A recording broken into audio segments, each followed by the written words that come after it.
Welcome, welcome, welcome. You have tuned in to the South Star Classroom episode 188 entitled Under Pressure When Prices Spike and Systems Crash. And we got to do my favorite part, which is check ins. Look at everyone's face just light up and beam with pride and great investment in check-ins. So I'm going to throw the ball to the person who loves check-ins more than anyone else on this show, Dr. Charles Cole III. All right, I got an incredible check-in and all the things that you're gonna love. I'm fine. Boom. David, your turn. It's just a waste of time. It's just a waste of precious airtime. Oh my goodness. David, I know you don't feel that way. Thank you, Charles, for being fine. What's going on in your world, David? Yeah. Well, if you don't mind, I'll take the previous speaker's time on the clock. Absolutely. He yielded his time. There we go. Yeah, thank you. Things are good. We're getting close to summer. We got a couple of weeks left here in our home district. So that's pretty exciting. Kind of we're pushing up until the last minute, up until that last bell, like we always say. So that's happening. And I've been getting outside a lot. Been, you can probably see it in my face. I've been, I just got I was at my local YMCA swimming just now. And I literally just got home. And I realized I need to shave because I'm starting to look like a crazy person. I think it's distinguished, brother. You got a whole nickname because of it. You know the one thing I would do, David, you're one of my favorite people in the world. You know the one thing I would push you on, David? Yes. One thing. Just be in frame. You keep cutting off your chin all the time. I don't know why you like to be yeah. This is David there we on go. camera. I'm a low rider, man. I'm a low rider. Bro, I would say this, since she wants to check in. I love you, Jubilee. Like, you ever did a remote session? Like, I've worked with young people. Every time you make them turn on their damn camera, that's all you see. Yeah. What are you doing? Are you drowning? They're drowning. What are you doing? I'm sorry. That's exactly what every time I see David do it, I think of those young people. All right. Well, let's give a shout out to Omar, wherever you are in the world. Omar, we love you. We miss you. And maybe we'll have a rant today in honor of Omar. Maybe we won't, but we love you, Omar. I'm mad at Omar, man. I was looking forward to these rants I feel like Omar relaxed away somewhere, wherever he is in the world, and whatever random thing. You don't even have to know the topic. It could be whatever. I thought we were going to get some epic rants. I had plans already, Jubilee and David, to turn that into its own separate show.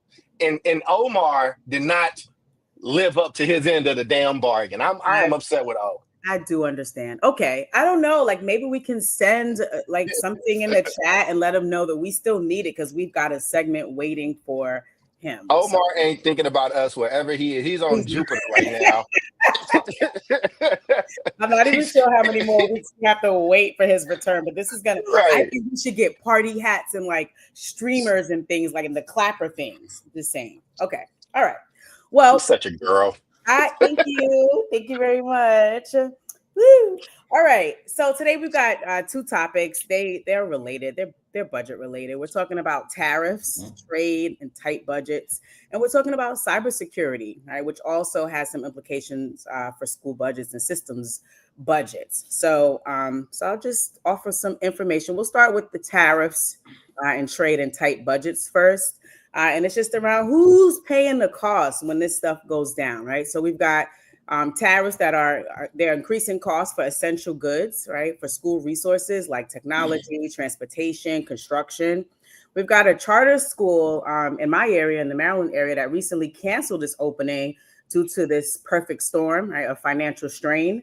And I had shared with you all before, Blueprint recently rolled out a new budget allocation, right, and shifted from the historical per pupil allocation to an allocation that has a foundation. Every kid gets this, and then adds on based on like the student needs or student population. So if you are serving students that are with disabilities, MLLs, you get more funding, right? But the basic is this, right? So that has caused some a lot of shifting in this state, right? So we've got that. Then we've got some schools that are stockpiling supplies, pausing building projects.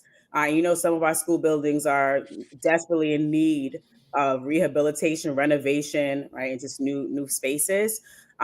Extending tech life cycles beyond their limits. So like these Chromebooks, especially in the day and age, we've really been trying to have some one-to-one with devices that students are using. Maybe 5 years ago, we thought that was optional, but it's not the case anymore. So there's strain in terms of that one-to-one. And then there's been like cost increases disproportionately affecting under-resourced districts. What a surprise. And widening gap for Black and Brown students. So I'd love to hear just initial thoughts. Our conversation, like I said, is going to be split between the tariffs, and then I'll share some information about the cybersecurity, and we'll talk a little bit about that. But what are your initial thoughts with these tariffs and how they're impacting schools and districts?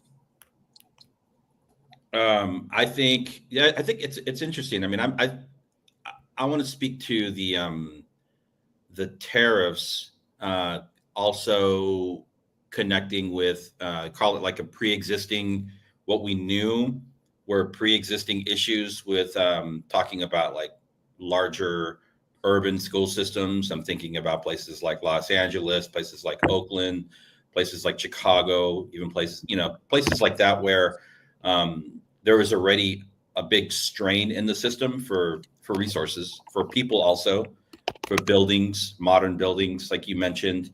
So all of that felt like it's been like that for a while, even with an increase in per pupil funding. But now with these additional strains that we're experiencing, particularly the tariffs, I think it's a very interesting question. I think it has a lot of people kind of, I wouldn't say like afraid, but concerned. And then I think the next word would be, like you said, school systems being very cautious, right? About investing until they get better clarity around like what's ultimately going to happen. Is this thing going to level out? Is it going to get worse? I mean, prices are already going up. We know that. What was it? The CEO of Walmart, put out a statement last week. Did y'all see that? No. I saw one from Amazon where they were going to put a notation by the prices that went up because of the tariffs, but then he rolled that back after talking to Trump. So the CEO of Walmart put out a statement a couple of days ago, alerting customers that they are already experiencing an increase in cost for their goods, and that they are going to, as a result of the tariffs, and that they are going to be passing along, those additional costs to the customer. So prepare to pay more. And Donald Trump got all over that. And, he basically told him, he's like, don't blame the tariffs for your rising costs. And regarding the tariffs, essentially directed the CEO to just eat the tariffs. Don't pass on those additional costs to your customers. And I'm like, do you not understand capitalism 101? Right? Of course. So who are you supposed to blame? I mean, I don't know. Well, not blame. He's saying like just eat them for now, right? Like so. I think the thing with this tariff joint is like it's not playing out well, and I also think there's like not a great understanding of like these international games that's being played, right? And like because China's hurting too, and I think that they just had a conversation. And things have kind of shifted. It's really about us in China, and even some of those people, some of those very liberal people that kind of agree that like, look, we can't keep letting one side tariff us more and get away with it than the other. It's been more around. There's a better way to go about it, and I think Trump's thing is, you just got to go full steam ahead. This is how we get what we want, and you've seen cracks on either side, but one of the things about this though, man, and I was reading your notes, Ju, like if this is part of a long-term kind of economic reshoring plan, like there needs to be some short-term supports to sustain our most vulnerable people, and school fall into that. So again, I'm not an economist. I can't summarily dismiss whatever play this is on the international level, because that's just not where my expertise lies. And I do stupid shit like read The Economist because I'm a nerd like that. So people have been kind of asking for people for the United States to hit back. But again, you have to cover and protect. If this was war times, it's women and children, right? So the equivalent of that is, your schools and daycares and hospitals, like they have to be a little bit more protected. If you're telling the middle class and upper class, like, look, this is what the plan is, I just need y'all to hold on, like that conversation he's having with the CEO, those are conversations that's going to happen. Yep. But asking a CEO to try to eat those costs when Walmart is one of the biggest big box retailers in the history of the planet is very, very different than asking a school to sustain in these moments. Yeah. And even like, I'm thinking schools, I'm thinking like systems at large, right? So like in some of my reading around this, it goes as far as like school buses, right? You're thinking, what school district doesn't have school buses, right? But when you're like, oh man, we need 100 new school buses and we got to buy them, right? Well, that's $2,500 additional dollars per school. I forget which state this is, right? But it goes down to that level. So now a school system needs to figure out, well, how we going to get these 100 new school buses for these routes to make sure that these students are, bused here. And it makes me think about the fact that it's like we are always, as school districts and systems, on the receiving end of these decisions. So like who's out there like lobbying, right? Who's out there as the voice of the district to say, hey, this is not fair. And to your point, Charles, like we need to plan ahead about this. Like, how are we going to grapple with this? And is this going to be a 6-month thing, a year-long thing? Right. So I think that's the other piece. Like it hits you from both sides. It's the shift with the budget, and then the shifts with all the stuff that's happening in the administration, and then the school system just being on the receiving end and being told that they just got to make do with it and like figure it out. So one of my questions is around like, should school districts be lobbying lawmakers about trade policy? Like why or why not? Like, well, I don't. Yeah, I mean, and you might have a better answer than I do, David. Let me hop in. I would say, as I think about this, you also got to understand the person that's in office. He's not running again. He don't have to appease a new type of group. I think, he wants to cement his legacy on the business side of this at the end of it. And sadly, it doesn't behoove strategy to be like, hold on for 6 months, everybody. Because then the Chinese delegation is like, oh, we got to wait 6 months, y'all. We'll get them in 6. You can't really signal the pitch like that. But I do think, honestly, if we want to build some goodwill and kind of bring people into that plan, the same way we had COVID funds or things like that. And again, I don't want to play a demagogue and give a very simplified answer to a complicated issue, but you kind of want to have some type of reserves that can sustain people or tell people what's coming, or some type of reimbursement later on that, if a district needs to go into reserves to get X, Y, and Z, they can do that knowing that they'll get their money back. I've worked in healthcare for a long time. That's how you work in healthcare. You pay all your stuff up front, and then there's a reimbursement rate with the state. Now, the problem, as somebody who's been a board member at a high level in that, is the state can change its rates, and then you have to eat certain costs, and it's just more difficult. And we talk hospitals play with a different type of money. And finally, I'll throw it to David. But there are tons of districts that don't have their own bus. They actually have to. We charter buses. You charter them, you get them, you rent them. OUSD is not a. I don't. To my knowledge, I could be wrong, David. You can correct me. They don't just have a fleet of buses. It's not that kind of district. Whereas Kentucky, the suburbs of Chicago, where I live, also, and that was an update I need to give, because the Pope is from not just he's from my little town, and there's been an influx. Oh, really? He is from Dalton, Illinois, and it has been crazy. It has been crazy. I ain't never seen so many white people, Mexicans, people from all over the world, Italians. Catholicism is big out here. It's bigger than you might think. So his house is walking distance from my house. Not his current home. His childhood home? Grew up. Mm-hmm. Yeah. Yeah. It's Dalton. You can walk Dalton. Dalton is that small. It's not. We're not a city or a town. We're a village. So our mayor is a part-time mayor, which is why it was crazy that she was in national news embarrassing us. But like, we just got out of that. I moved to this place that was supposed to be anonymous. I guess Dalton is a part of Chicago again, because when the Pope is from there, then the big city will claim you. So I didn't mean to get us off track, but this tariff thing. For places like Dalton, for these smaller places, like you have to have some kind of viable plan in the meantime, or just make whatever cuts you need to make. And I don't know how much lobbying you can apply the pressure, but I don't know if that's the best use of resources at this point. It may be, I don't know. Yeah. There are lobbyists that work for school districts, and they typically, I think historically, they tend to lobby, mainly look for funding, but also other policy kind of changes. And so, I don't know. I mean, I don't know what kind of impact that would have, but I will say, kind of getting back to what Charles was saying, districts and school systems that were not that have not historically done a good job of maintaining a balanced healthy budget with the reserve, paying close attention to enrollment and adjusting as you go along.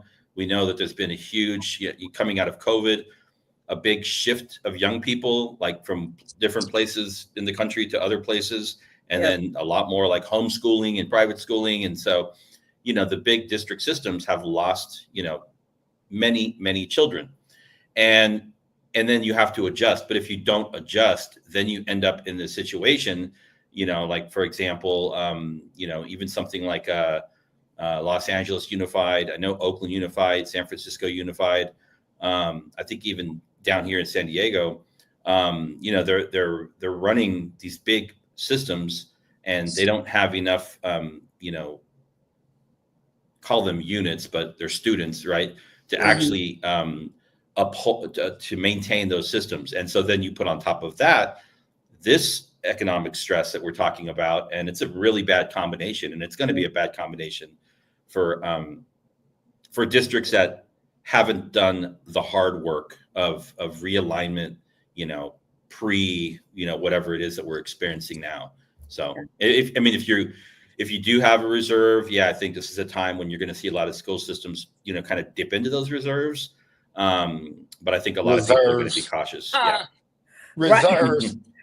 What's my favorite word? I want to throw it to you, Juve. Man, the term that we heard so much here in Oakland, structural deficit. Everybody here know what a structural deficit is? Structural deficit is before any emergency happens, your spending outweighs the money that you have. So even if you get an influx from a billionaire, which Oakland gets every year, you're still in a budgetary crisis. So now, if you add one more thing on top of that pile, that reserves my ass. I'm sorry. No, you're saying if I was also thinking it, and I'm like, I stole it. My bad. No, it's okay, David. You are very, very helpful.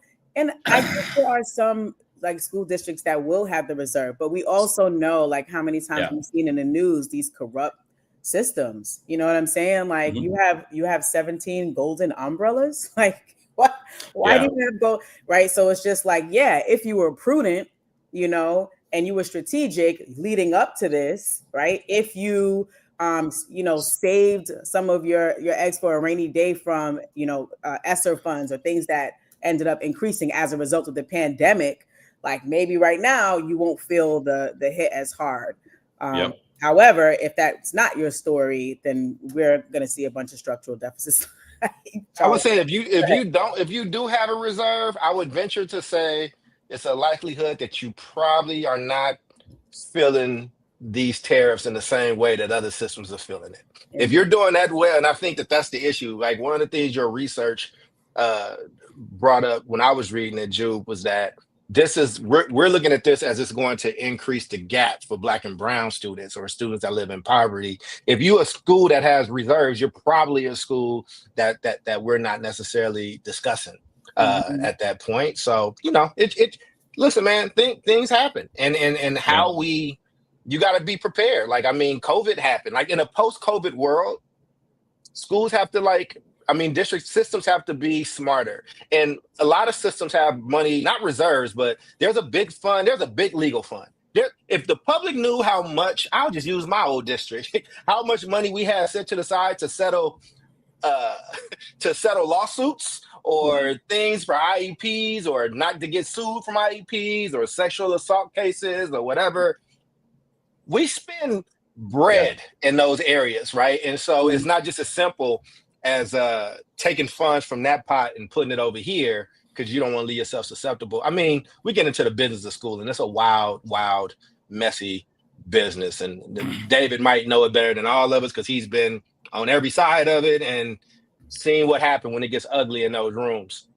Yeah. I mean, I don't think we're picking on Oakland, but Oakland is kind of like, it's where these things tend to maybe happen first. And so it's important to kind of to pay attention to what's going on there. So it's already happening there. And one thing that we haven't talked about is, so like over the summer, when students are not in school, the city of Oakland, like many other cities, typically will, work with a local food bank or some other entity and deliver meals to like neighborhood centers, so students can have access to like food over the summer, right? Mm-hmm. Like that got slashed, right, already. And foundations have come in to pick up the slack. For next school year, they're already talking about, just because of pre-existing stress and new stress, having to slash like by more than half their after-school budgets. So, like it's already happening. This is no longer theoretical. Yeah. And I'm sure it's happening. It probably looks different in New York and Miami and in Dallas and LA and Chicago, but it's definitely happening. Yeah. And those are the things that we need the most. And usually they're the first to get cut. Right. Mm-hmm. So let's talk solutions before we shift to cybersecurity. Like, what can the people do? Like local solutions. What are some local solutions that schools can implement to kind of soften these financial hits, if any? How can parents and communities advocate for equitable resource allocation? Like, what can the good people do, given that it's here and it's happening? And your child may not have a Chromebook. I mean, I definitely think there's probably a need for some kind of like short-term, maybe state relief or other relief if it's not coming from the federal government.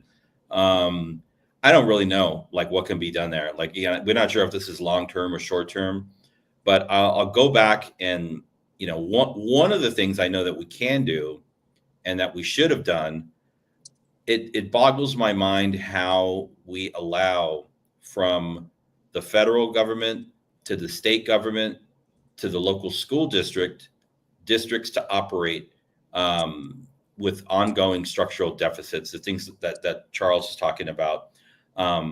Like, why can't these entities just go in and say, you have to do X, Y, and Z by next year, and that's it. Just do it. Instead, they go back and forth with these board resolutions, and then they end up where they started 3 years later, and nothing has changed, right? I think the best thing that we can do is control what you can control. Yeah. And that's being proactive around how you run your fiscal house. If you're running a big school system, even a small charter school, that's what you control. You don't necessarily control what's going to happen from the Capitol to the federal government, who is going to get elected president or governor. You control how you spend your money, right? Mm-hmm. Yeah, I think this makes me lean more into my master's degree and not my doctorate degree in public administration. I mean, this is the type of scenarios that we used to get when we were, and for y'all that don't know, public administration is like a nonprofit business degree, right? Or basically how systems run, how cities run, how the government, nonprofit stuff, Woodrow Wilson, supreme racist, but also the father of public administration. Very, very weird thing to be kings of, by the way. But I think some of the solutions are double click on everything you said, David, but also, it is just like districts and systems have to prioritize. And again, like you said, not to pick on Oakland, my beloved Oakland. Yeah, David sees my background, so like not to pick on Oakland, but like you said, we started spending our money on everything but educating students. We started to take on every cause. We wanted to be everything for everybody, and you can't do that. Even if and just because you have an extra cent left over does not mean that you go to spend 5 more. You have to like have an actual fiscal plan. And I was sad when we lost our state person that helped us keep our books balanced, because I hate to say it, but we need a parental supervision. And I think a lot of systems across the country, especially the ones with Black and brown people in them, at times need some. There probably would be more state takeovers. I don't think the state takeover is going anywhere soon. I think that business is booming, and we also need to look at some stuff. So on the solution side, and then finally, ironically, this kind of highlights the need, not for necessarily this tariff war per se, but our dependence internationally. It just shows what happens if somebody decides to cut off your water. And this is a very, very vulnerable space. So I don't know. Again, I live in America. I hope things work out. I'm not going to be up here rooting against my country because I don't like who the president is, because I live here. But it also it's like, eras change, empires change, who's on top changes. And it's because of vulnerabilities like this, that if somebody can cut off your whole system and your water by raising the tariff to 100% or whatever the case is, then you were never safe in the first place. Yeah. Well, thank you for that. Interesting thoughts. I don't know. I'm listening to what both of you are saying, and I'm just like, yeah, and damn. And those that are already not receiving resources and services, and just it deepens the gap, and it's unfortunate. And I'm really thinking about, like, I keep on hearing about the ESSER funds, and whatever other support came as a result of pandemic, like, which is hard to believe, like, was 5 years ago, right? But for whatever reason, it's like, in trying to send so much support for that issue, for that pandemic, it's almost like people forgot that the future will be here, right? And we need to continue to think about what happens for the rainy day, always. And to your point, Charles, like, without somebody whose pure focus is that, then what happens? We move on emotion, we move on the trend, whatever is trending, and start making decisions for systems based on that, and not based on what the system needs the most, and ensuring that the most vulnerable get what they need, no matter what the climate is. And to me, that would be a grand old time if we could get to that place where it's like, it doesn't matter. We have $2 or $200 million, like, whoever our most vulnerable are, they are always going to get what they need. And that's the preference, and that's the focus. So. But somebody has to be somebody got to be the parent, though, man. It's like somebody has to be the parent to their daughter and son that says, hey, no more shopping, no more clothes, homeboy, no more Nikes. Like, somebody has to be willing to be the bad guy. And it's very, very difficult, though, in a place like Oakland and other cities where these things tend to play out publicly, and they tend to play out with not a lot of facts, very emotional. And when you have systems like the OEA, like the Oakland Education Association, our union here, they don't play fair, and they'll make you look like you hate people. They'll call you a Nazi if you hold some funds back. As you go to the next topic, does everybody notice the beautiful new feature? This feature, it frees up David and I. Yes, it worked for you, David. I like it. And then it froze you because you shouldn't have been doing it. No, but it frees us up. Now, as long as y'all don't post no craziness, as long as we don't get spam, we'll keep it up. If not, it's because if we take it down, it's because we saw somebody spamming us. But back to you, Jubilee. I get excited about these technological marvels of a comment box. And we share in your excitement, Charles. Lovely. So if I gotta share in check-ins, damn it, then you gotta act like you enjoy these updates. I think that's a fair trade-off. I ain't even gonna bother you about it. I know. Me and David be like, wait, we because we step on each other, we be like, oh, the comment up, I pull it down, it helps us out. Gotcha. No, I love that. And bravo. This is YouTube that's doing this? No, it's a StreamYard. Oh, But StreamYard is doing StreamYard added it. It's a feature that people that stream normally like in video game streaming Yeah, because it you're comes playing up. the game. Yeah. It just comes. So so it's they're trying to get more gamers, and gamers won't use it if they can't do that.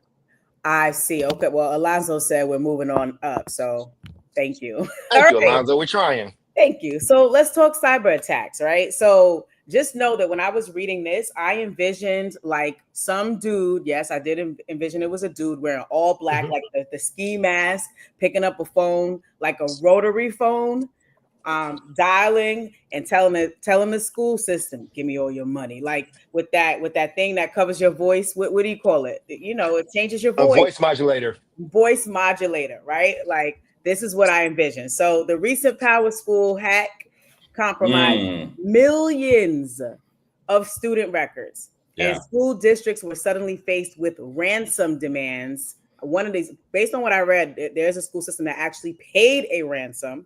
Okay, ransom without the EDO. Let's get it together. Right. So faced with ransom demands, I'm not trying to steal nobody. I'm not out in these streets trying to steal nobody. You're digging. Right. Yeah. She had a dad joke for us, David. Kudos to you. So they were faced with ransom demands, data leaks, and zero backup. Why? Because key federal cybersecurity programs have been gutted. This ain't no accident.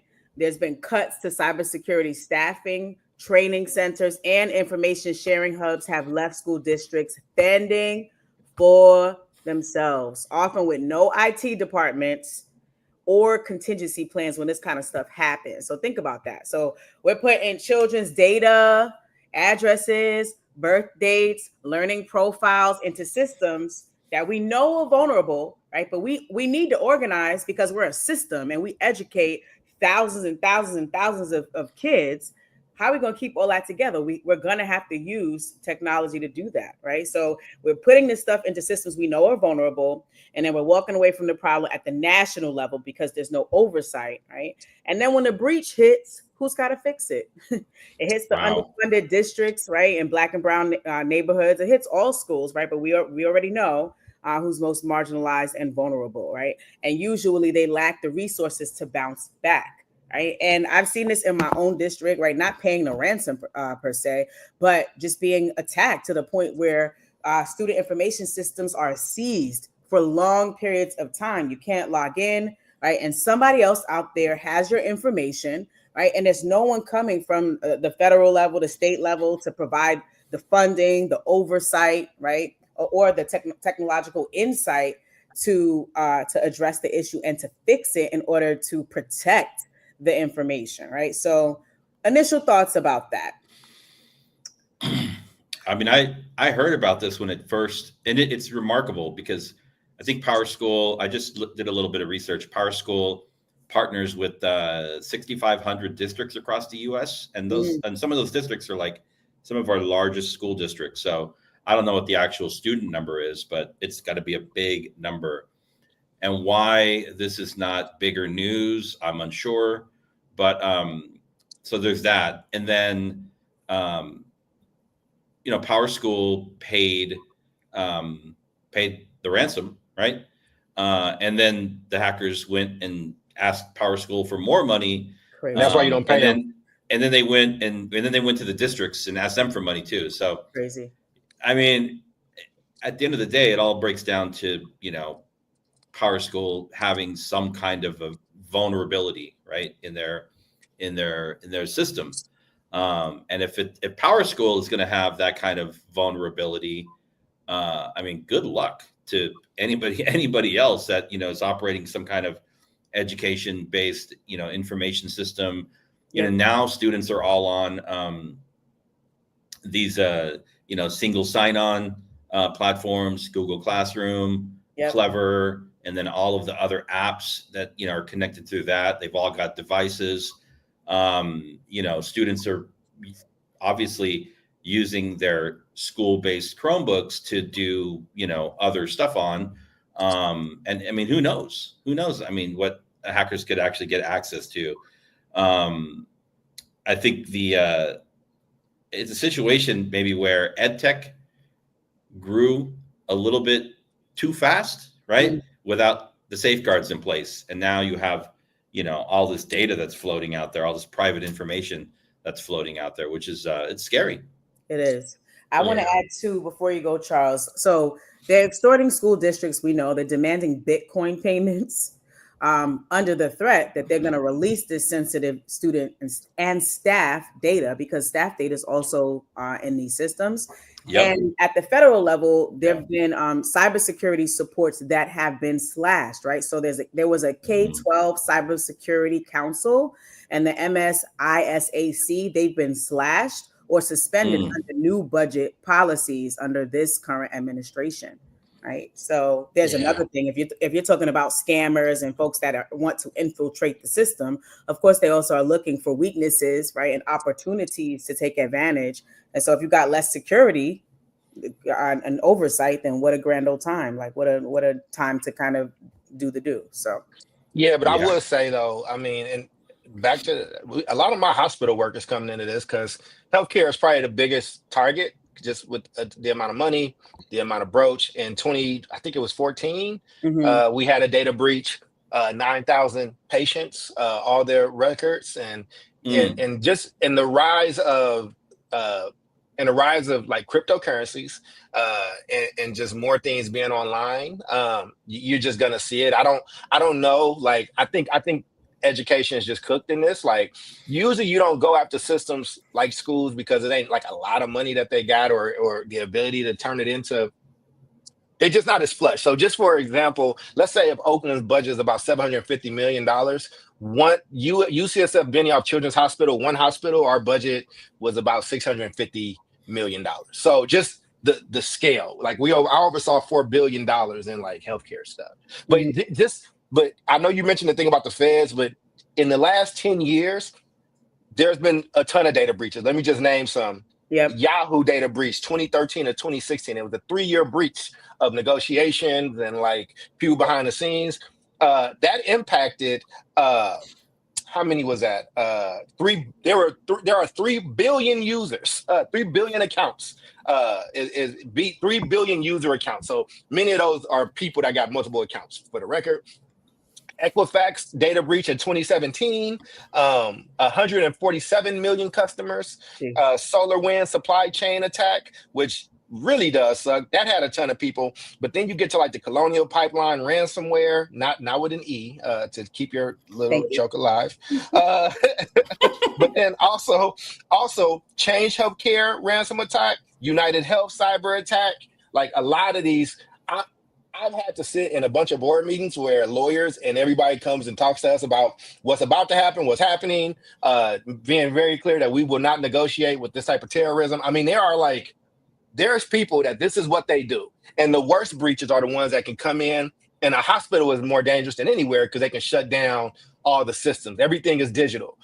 We've made the move over the last 10, 15 years to move everything from handwritten to digital. So it makes it a little bit more vulnerable. Yeah. I don't know what you do in this other area. I don't know if you start to have offloaded things, if you stay away from the cloud and do servers in-house, but that requires a different level of expertise and space. And to house that type of equipment, you need, I don't know if these buildings is built to actually do that. So I don't have a lot of answers for this. I think it's one of those things you just ride out, and you just have to, we're in a generation now where you just got to be really careful what you put online and what you submit. I don't know, but I want to paint that context though of just how often this is happening. I mean, how often do you get a notification that such and such has been breached and your passwords may have been given, or or the big one that embarrassed a lot of people was the sex that sex website, the one Dolly Madison, Adam and Eve, the Madison, Ashley Madison. Or whatever. Ashley Madison. Yeah, Ashley Madison. And that one was, and that's one of the ones where they did follow through. They absolutely was like, give us this bread or we are publishing. And a lot of very powerful people, homes got blown up. So, I don't know, man. It's too lucrative. And even though people might come out in a public face and say that they're not paying or they didn't pay, they usually pay something. I mean, it's just, you know, you want to keep the integrity of your people. And so I don't know, man. I don't know on this topic. You know, you just kind of hold on and hope. Yeah. Thoughts, David? Yeah, I'm looking at some of your questions. I think, you know, why are K-12 schools becoming prime targets? I think because people know that they're vulnerable, right? Yeah. And that's everything from the big, large school districts down to, it's interesting, you know, you think of all the functions that a large district has to do. A school district is like what we call its own local education agency. It's its own LEA, right? Yep. It's like a unit of government, right? Yep.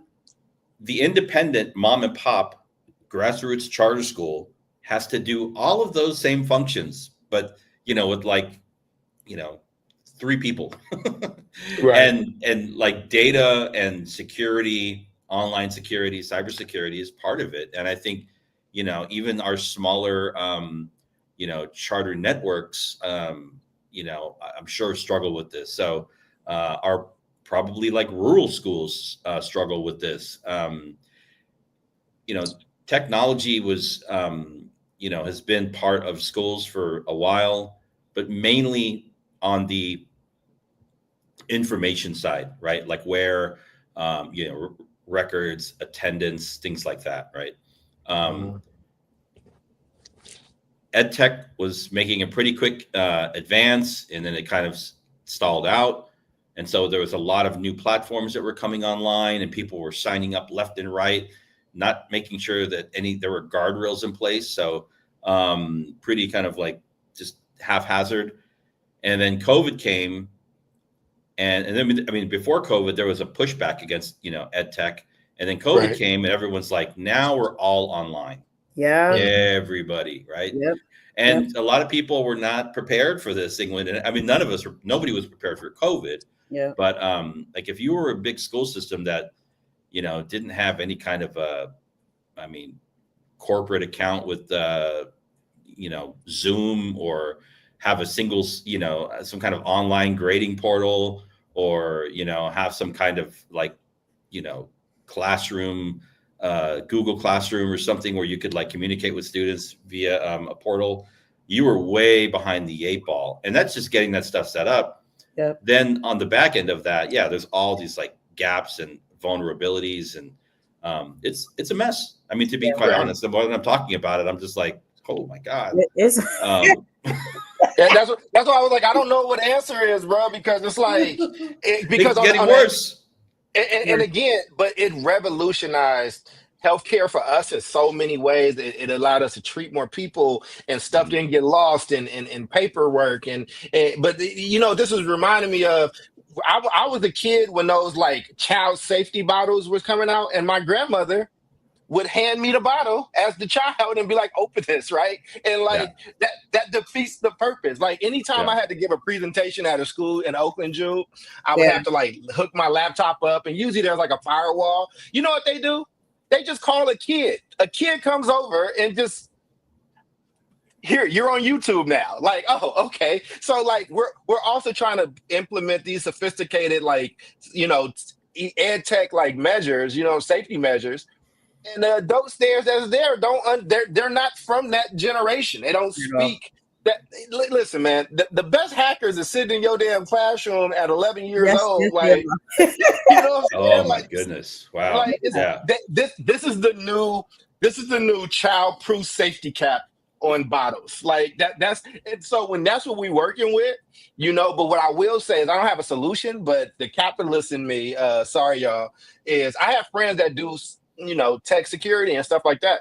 I would tell them, beef up, keep growing, get your certifications, because you got some contracts, some preventative contracts out there you can eat right now. This is kind of the gold rush if you are well versed in cybersecurity.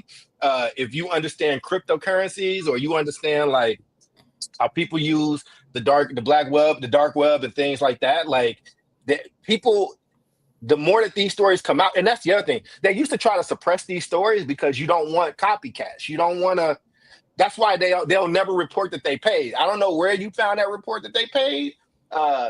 Because we're usually on the same page in the United States around you don't negotiate around this. You Iran Contra that thing. You lie, damn it. Like if you gave some money, you lied.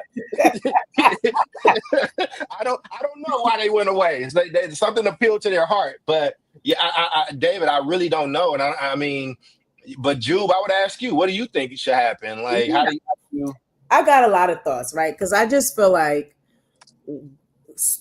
always those entities that are the most vulnerable for whatever reason in our world, in our country, receive the least amount of care, security, right? So let's think about it. Like, so one of the schools in my portfolio operates on a military base. Just use your imagination and think about what I had to go through to get an ID, right? I don't have a record. Right? So it wasn't super hard, but the point is there's a lot of channels that I had to go through because I already have my license. I already have my work ID, which I had to go through some hoops to get that. And then I had to get one just to go to the school that's on the base. Why? Because they ain't playing that. When you get up to that base, go ahead and sneeze wrong, right? Like we are secure. You want to know why? Because the people who are serving our country, they live here. And children of the people that serve our country, they live here. We will die before we let you come in here and disrupt the peace.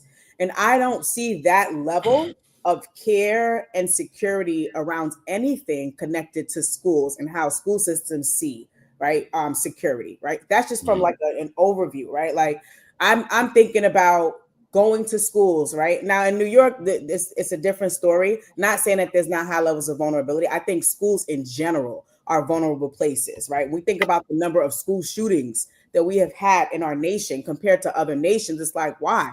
How the hell do you walk up in a school and take all these lives? It's the same to me. It's the same mindset. The level of security concerning schools and school systems just doesn't exist, right? Like you go past the school and everybody's like, oh yeah, that's just little Jamie. Little Jamie standing by the door's wide open. Nobody's like, that's an egress point. Why is that open? Kids are in the school. Somebody could just go in there. You walk in the school, there's no school safety guard in the front. The school safety guard chopping it up, eating the bacon, egg, and cheese, talking to Lionel about the game last night, and nobody cares.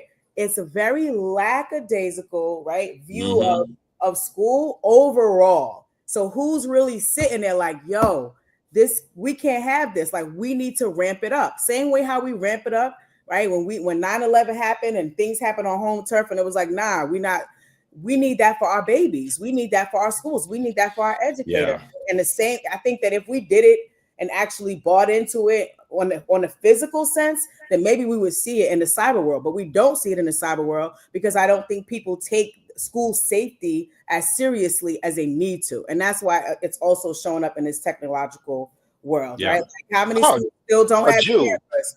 Huh?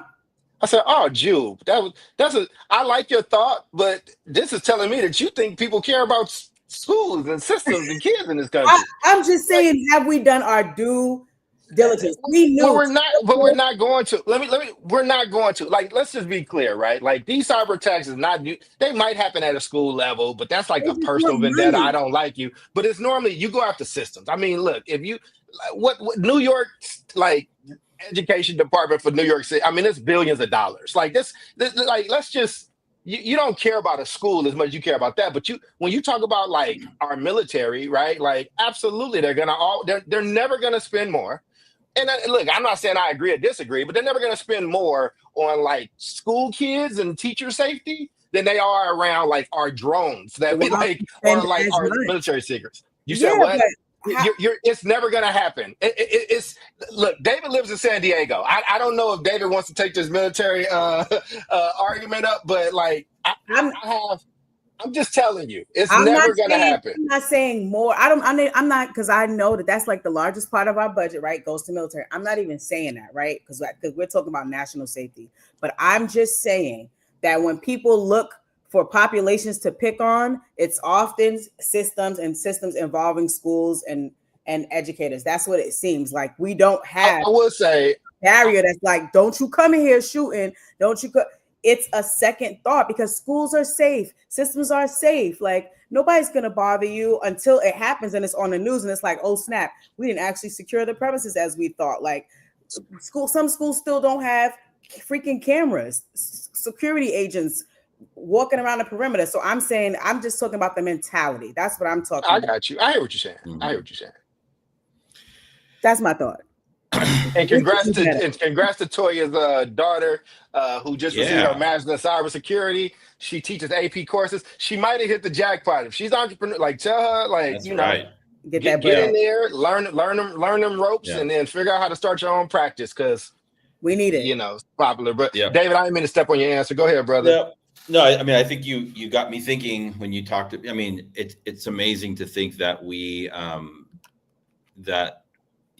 government-run school systems are ill-equipped for these types of attacks when we know that our military probably has some of the best technology and technology experts like on the planet, right? And so there's definitely like it's an issue of like, where are we placing our priorities, right? And I think that's what the show's about, right? I don't know what we can do to control or change or impact what happens, regarding that. But what I do know is, within our own individual homes, within classrooms, and even in school systems, I think part of education, and I mean, we all know this, like a new thing has emerged in the last like 20 years around education. And so it's like digital safety, online safety, call it whatever you want, digital citizenship. So students are on all these different apps. They're on social media. They're on YouTube. And God knows what else they're on. But, like we have to treat that education in schools and in our homes like we do the ABCs and the 1, 2, 3s and our history and science and, keeping our bodies healthy. Like online safety has to be part of the conversation for young people because, it's not necessarily going to result in like a hack or something, but, students putting out information, putting out personal information, getting involved in some kind of online situation that can, turn into some kind of a real world consequence is like a real thing, right? The whole world of like cyberbullying and all this stuff. I mean, I remember when they just started out with this thing called the internet, and MySpace, right? I think you're taking my example. Go ahead. I like this. Well, no, I mean, I was running a school when MySpace was just starting, and literally like the origins of cyberbullying. And we were just like, wow, this is a trip. The bullying's not even happening. It's not even happening like on the ground. It's happening online, before it shows up on the schoolyard or in the classroom. And a lot of it back then was like gang affiliation. But, for us, like we would we could find, students left their profiles public. We can go and see it. And like, Charles, he's got a public MySpace profile and he's all like, maybe he's holding guns and he's representing, the Acorn Project or whatever it is, and I'm gonna print this out. I'm gonna print out his information and go to his house and show his parents like how he's showing up online, right? And we did this with so many kids. Parents were like, well, because I mean we were dealing with parents that were like mainly from Mexico, and they had no idea what was happening, right? And so we had to get educated very quickly in how to like address some of this stuff, this online stuff, online gang activity, online bullying. But all that to be said, like there are resources out there for parents and for educators. I just pulled this up real quick. I mean, we don't have to go into it all that much, but I've been a big follower of this organization for a long time. Common Sense Media. I don't know if you all heard of them. Yeah. But they've been around and they have a website that's, chopped up into different languages and, really good resources for parents about, keeping your children safe online. Again, doesn't necessarily address the topic of hacking. Well, some of it does, but just, I mean, this is out there. These are very well researched resources that are out there for people. So just wanted to make a quick plug for my friends over at Common Sense Media. That's what we can do. We can control what happens in our homes. Yeah. And I was going to say, I know we made the mention of like the military and their budget and things like that. I was going to say, usually the benefits that we get from that is that a lot of our innovations come, but military gets it first. And about in a few years later, we get it, right? I was thinking about the cybersecurity thing from earlier. While you were talking, I did some research and pulled it up. Research being a quick Google search, by the way. But the military is responsible for flat screens, stealth technology, GPS was formed in our military, the internet, advanced material, computer security. So advanced computer security techniques developed for military purposes. They take years to adopt and become widely available to the public, but there are some that are in play now. As you were mentioning, there's a reason why our military doesn't get hacked at the same rate as other entities like healthcare. And just things that you got to factor in. So, listen, man, there are some things I think people are working on, but the problem is as soon as you come up with something, there's always somebody else working. There's somebody else working to build something new. And the one thing that I wasn't pushing you on this, Jew, but the one thing I did want to state is schools are not the primary target of this though, right? Like there's other industries first. There's like healthcare, there's banking. There are places where like that you can squeeze and you can get the money. Like it's, negotiating with a Wells Fargo, top official is very different than negotiating with a superintendent and a cybersecurity team they had to find in 30 minutes. Right. So I don't know though, man, it's really tough, but I just think there's going to be something new, like this sophistication. Always. Hell, David was talking about MySpace and when that came and cyberbullying. If you were a full-grown adult during that time and a kid came to you and said I was being cyberbullied, they look at you and be like, I don't know what the fuck you're talking about. Turn off the computer. I was real bullied. Like, wait, did they hit you? Walk away. I'm being bullied. Right. You just turn off the computer and it goes away, right? But it took everybody some time to like adjust, right? And that's where you get a Common Sense Media, right? Because it's needed, because things are changing, times are changing. This group of young people, these generations are more emotionally in tune with themselves. And it's just a lot of things that we deal with now. And I think as society changes and technology fights to catch up, and we then fight as a society to adopt in a timely manner, a lot of shit gonna get lost in the wash. So like David said, how are you protecting your home? How are you protecting the things that you can control? But also, I don't want this episode to just be all fear. Like at some point, shit is gonna happen, and at some point, you gotta live, right? Like foreign nationals are doing what foreign nationals are doing with the president and China and these other places, and we're a lot of people caught in the crossfire. This data breach stuff is happening, and we can make it the biggest shit in the world and be depressed about it, or it's like, this is our reality and there'll be some new catastrophe, some new, megalopolis problem that will come and torture us all. So hell, maybe we need to be grateful that it's just these damn data breaches for now versus who knows what's coming next. I don't want to hear about exploding lunchboxes and shit. So I don't know what's happening next. We're gonna be something. Next thing is gonna have us wishing. Remember, y'all? Remember back in the day when we just had to worry about people breaking into the computer? Listen, I didn't know a Sprite bottle was just gonna explode when I opened it when I walked into this school. I mean, this is hilarious. So I will say, because we're about at time, right? So like. I talked earlier about the whole and there goes the data breach right there, baby. They're trying to go ahead and put it back up there. See, now I gotta turn off the little thing. But it's best viewers on streamboo.com. Look at that. Remove the space. Thank you. It's crazy. Thank you, Boo Boo the Fool. We appreciate you, Boo Boo the Fool. Okay. But I'll say two things. One, in terms of this whole technological piece, the cybersecurity, I think we get to know our rights, right? And I think school districts, and they have been stepping up. Like I was just reading, there's the North Carolina, school district in North Carolina. They made a strong stance, like we ain't paying y'all.